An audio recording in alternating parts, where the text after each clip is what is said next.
everyone, my name is Hunter and welcome to a new video. Today I'm going to be teaching you how to make a tracking compass in Minecraft Bedrock Edition. Let's go.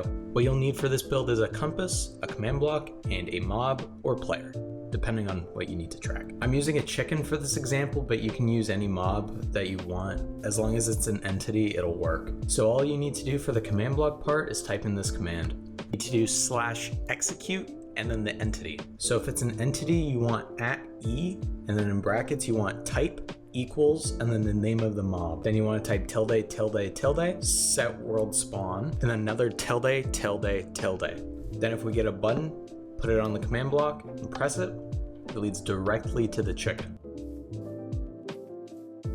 And if the entity that you're tracking needs to move, you can set the command block to repeat and always active. And just like that, it still follows the chicken.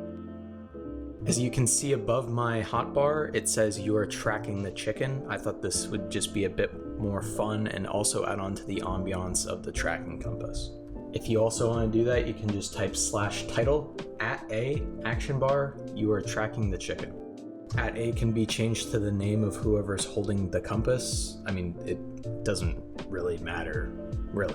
It really doesn't matter. I mean, if you have a compass, it doesn't matter who you are, you're going to be tracking the same person as anybody else with a compass. Unless you can find some way to counter that. Anyways, that's about it. Thanks for watching.